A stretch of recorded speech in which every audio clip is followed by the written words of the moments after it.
ತುಳುನಾಡಿನಲ್ಲಿ ನ್ಯಾಯಕ್ಕೆ ಒಂದು ಉಗ್ರವಾದ ಮುಖವಿದೆ. ಆ ಮುಖವೇ ಗುಳಿಗ, ಅತ್ಯಂತ ಶಕ್ತಿಶಾಲಿ ಮತ್ತು ಭಯ ಹುಟ್ಟಿಸುವ ದೈವ. ನೋಡಿ, ಈ ದೈವದ ಕಥೆ ಕೇವಲ ಒಂದು ನಂಬಿಕೆಯಷ್ಟೇ ಅಲ್ಲ, ಇದು ಕ್ಷಮೆ ಅನ್ನೋದೇ ಇಲ್ಲದ ನ್ಯಾಯದ ಒಂದು ಪರಿಕಲ್ಪನೆ. ಬನ್ನಿ, ಆ ಕಥೆ ಏನು ಅಂತ ನೋಡೋಣ. ಹಾಗಿದ್ರೆ ಒಂದು ಕ್ಷಣ ಯೋಚನೆ ಮಾಡಿ ನೋಡಿ, ನ್ಯಾಯ ಕೊಡುವ ಜಾಗದಲ್ಲಿ ಕ್ಷಮೆಗೆ ಜಾಗವೇ ಇಲ್ಲ ಅಂದ್ರೆ ಏನಾಗ್ಬಹುದು?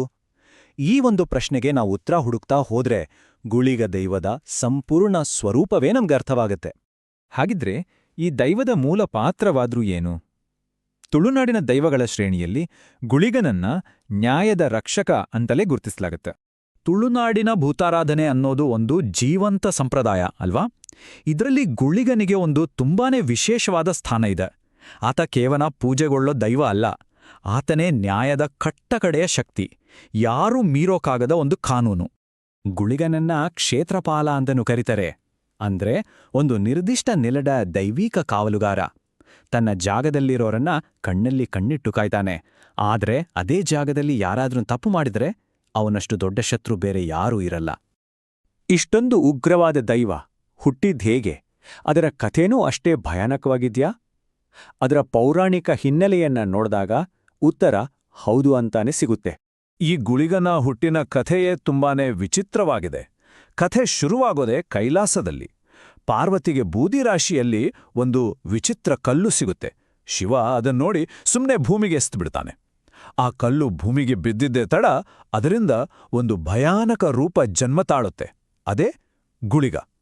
ಹುಟ್ಟುತ್ತಲೇ ಅವನಿಗೆ ಎಂಥ ಹಸಿವು ಅಂದ್ರೆ ಆತ ನೇರವಾಗಿ ಸೂರ್ಯನನ್ನೇ ನುಂಗೋಕೆ ಹೊರಟುಬಿಡ್ತಾನೆ. ಯೋಚನೆ ಮಾಡಿ. ಆಗ ವಿಷ್ಣು ಮಧ್ಯಪ್ರವೇಶಿಸಿ ತನ್ನ ಕಿರುಬೆರಳನ್ನು ಕೊಟ್ಟು ಅವನ ಹಸಿವನ್ನು ಕಡಿಮೆ ಮಾಡಬೇಕಾಗತ್ತೆ.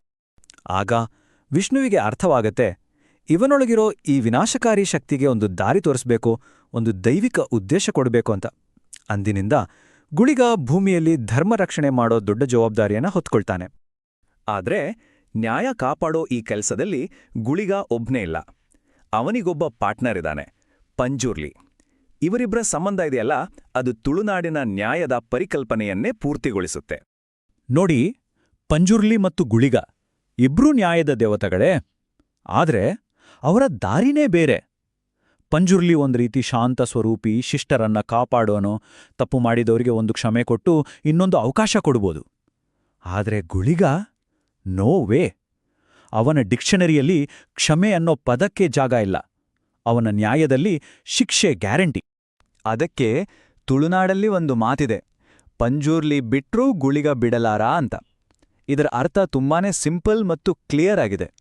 ಪಂಜುರ್ಲಿಯ ಕರುಣೆಯಿಂದ ಹೇಗೋ ಪಾರಾಗ್ಬೋದು, ಆದ್ರೆ ಗುಳಿಗನ ನ್ಯಾಯದ ಹಿಡಿತದಿಂದ ಯಾರೂ ಯಾವತ್ತೂ ತಪ್ಪಿಸ್ಕೊಡಕ್ಕೆ ಸಾಧ್ಯನೇ ಇಲ್ಲ.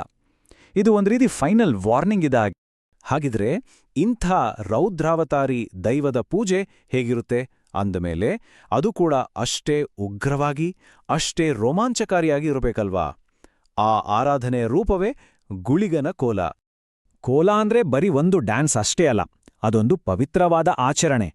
ಈ ಸಮಯದಲ್ಲಿ ದೈವವೇ ನರ್ತಕನ ದೇಹವನ್ನ ಆವಾಹಿಸ್ಕೊಂಡು ಭಕ್ತರಿಗೆ ನ್ಯಾಯ ಕೊಡುತ್ತೆ ಅಂತ ನಂಬಿಕೆ. ಇನ್ನು ಗುಳಿಗನ ಸ್ವಭಾವಕ್ಕೆ ತಕ್ಕ ಹಾಗೆ ಅವನ ಕೋಲ ಸಿಕ್ಕಾಪಟ್ಟೆ ರೌದ್ರಾವೇಶದಿಂದ ಕೂಡಿರುತ್ತೆ. ಗುಳಿಗನ ಕೋಲ ನೋಡೋದೇ ಒಂದು ಬೇರೆ ತರದ ಅನುಭವ. ನರ್ತಕನ ಸೊಂಟಕ್ಕೆ ಕಟ್ಟಿರೋ ಅಡಿಕೆ ಹಾಳೆಯ ಸಿರಿ, ಮೈಗೆಲ್ಲ ಬಳಿದ ಕಪ್ಪು ಬಣ್ಣ, ಮುಖದ ಮೇಲಿನ ಉಗ್ರ ಬಣ್ಣಗಾರಿಕೆ, ಪ್ರತಿಯೊಂದು ಅಂಶನೂ ಆ ದೈವದ ಭಯಾನಕ ರೂಪವನ್ನ ಕಣ್ಣು ಮುಂದೆ ತರುತ್ತೆ. ಆ ನೃತ್ಯ ಇದೆಯಲ್ಲ, ಅಸಾಧಾರಣ ವೇಗ, ಆ ಆಕ್ರಮಣಕಾರಿ ಸ್ಟೈಲ್ ನೋಡೋರಿಗೆ ಮೈ ಜುಮ್ಮನ್ನತ್ತೆ. ಅಷ್ಟೇ ಅಲ್ಲ, ಅವನ ರೌದ್ರಾವತಾರವನ್ನ ಸಂಕೇತಿಸೋ ಹಾಗೆ ಮಾಂಸದ ನೈವೇದ್ಯ ಅರ್ಪಿಸೋದು ಕೂಡ ಈ ಆಚರಣೆಯ ಒಂದು ಭಾಗ. ಇಷ್ಟೇ ಅಲ್ಲ, ನಾವು ಗುಳಿಗ ಅಂದಾಗ ಒಂದೇ ರೂಪ ಅಂತ ಅನ್ಕೋಬಾರ್ದು. ಇದರಲ್ಲಿ ಇನ್ನೂ ಆಳವಾದ ನಂಬಿಕೆಗಳಿವೆ. ರಾಹುಗುಳಿಗ, ಪಾತಾಳಗುಳಿಗ, ಮಂತ್ರಗುಳಿಗ, ಆಕಾಶಗುಳಿಗ, ಹೀಗೆ ಹಲವು ವಿಧದ ಗುಳಿಗರನ್ನ ಪೂಜಿಸಲಾಗುತ್ತೆ. ಪ್ರತಿಯೊಂದು ರೂಪಕ್ಕೂ ಅದರದೇ ಆದ ವಿಶೇಷ ಶಕ್ತಿಯಿದೆ ಅಂತ ನಂಬಲಾಗುತ್ತೆ. ಸರಿ, ಗುಳಿಗನ ಹುಟ್ಟು, ಅವನ ಸ್ವಭಾವ, ಅವನ ಆರಾಧನೆ ಇದೆಲ್ಲವನ್ನೂ ನೋಡಿದ್ವಿ. ಹಾಗಿದ್ರೆ ತುಳು ಸಂಸ್ಕೃತಿಯಲ್ಲಿ ಅವನ ಪರಂಪರೆ ಏನು? ಅದರ ಬಗ್ಗೆ ಈಗ ಮಾತಾಡೋಣ. ಗುಳಿಗನ ಕ್ಯಾರೆಕ್ಟರಲ್ಲಿ ಎರಡು ಮುಖಗಳು ತುಂಬಾನೇ ಕ್ಲಿಯರ್ ಆಗಿ ಕಾಣ್ತವೆ. ನಂಬಿದವರಿಗೆ, ಸತ್ಯದ ದಾರಿಯಲ್ಲಿ ನಡೆಯೋರಿಗೆ ಆತ ಬಂಡೆ ಹಾಗೆ ನಿಲ್ಲೋ ರಕ್ಷಕ. ಆದ್ರೆ ಅನ್ಯಾಯ ಮಾಡೋರಿಗೆ ವಂಚಕರಿಗೆ ಆತನೇ ಸಾಕ್ಷಾತ್ ಕಾಲ ಅಂದ್ರೆ ಸರ್ವನಾಶ.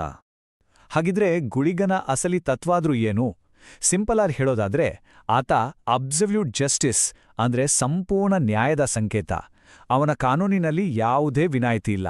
ತಪ್ಪು ಮಾಡಿದ್ಯಾ ಶಿಕ್ಷೆ ಅನುಭವಿಸಲೇಬೇಕು, ನೋ ಎಕ್ಸೆಪ್ಷನ್ಸ್. ಇದೇ ಅವನ ನಿಯಮ. ಈ ಮೂಲಕವೇ ಆತ ಸಮಾಜದಲ್ಲಿ ಧರ್ಮ ಅಧರ್ಮದ ನಡುವಿನ ಬ್ಯಾಲೆನ್ಸ್ ಕಾಪಾಡ್ತಾನೆ.